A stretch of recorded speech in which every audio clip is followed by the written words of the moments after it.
Welcome to மகி மஞ்சள். இன்றைக்கி egg vegetable rice தான் பார்க்க போகிறோம். கேரட், பீன்ஸ், கொடமிளகாய், கோஸ், கார்ன் இது தான் சேர்த்து செய்ய போகிறோம். இதை சின்ன சின்னதாக கட் பண்ணிவிட்டு குக்கரில் ஒரு விசில் வச்சு வேக வச்சுக்கோங்க. குக்கரில் வேக வைக்கிறதுனால காயெலாம் சீக்கிரம் வெந்துடும். ஒரு விசில்ன்றனால உதிரி உதிரியாக இருக்கும். எண்ணெயை கம்மியாக யூஸ் பண்ணாவே போதும். காயும் நல்லா வெந்திருக்கும், டைமும் சேவ் ஆகும். முதல்ல ஒரு கடாயில் எண்ணெய் ஊற்றிட்டு இந்த வெஜிடபிள்லாம் வேக வச்சுருக்கோம் பார்த்திங்களா, அதை போட்டு நல்லா மிக்ஸ் பண்ணணும். அதுக்கப்புறம் ஒரு சின்ன கடாயில் நான் 4 பேருக்காக செய்கிறேன். 2 முட்டையை போட்டுட்டு மிளகுத்தூளை போட்டு பொடி மாஸ் மாதிரி ரெடி பண்ணி தனியாக வச்சுக்கோங்க. வேக வச்ச காய்கறினால் எண்ணெயில் ஒரு வதக்கு மட்டும் வதக்கிடுங்க.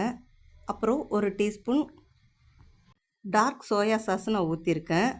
அதுக்கப்புறம் முட்டையை அதில் போட்டுட்டு அந்த ரைஸுக்கு தேவையான அளவு மிளகுத்தூள் தூவிடுங்க. நான் முட்டையில் போட்ட மிளகுத்தூளில் கொஞ்சம் உப்பு இருக்குது. நான் இப்போ ரைஸுக்கு தேவையான அளவு மட்டும் உப்பு நான் சேர்த்துருக்கேன். இந்த வெஜிடபிள் கூட இந்த ரைஸ் நல்லா மிக்ஸ் ஆகிற அளவுக்கு கிளறி விட்டுருங்க.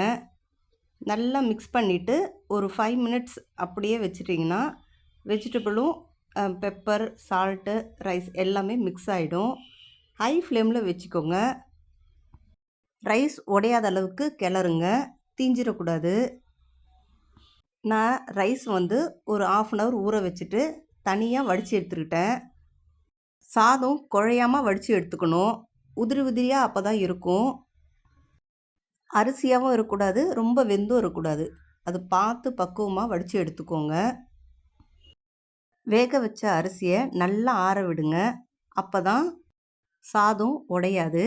சைடில் இருந்து கலருங்க. மிளகுத்தூள் மட்டும் போடுறதுனால ரொம்ப காரம் இருக்காது. வெஜிடபிள் நிறைய சேர்க்கறதுனால ஹெல்த்தியும் கூட. பசங்களுக்கு டிஃபன் பாக்ஸு கட்டி கொடுக்க சூப்பராக இருக்கும். 10 மினிட்ஸில் இந்த ரைஸ் செஞ்சிடலாம்.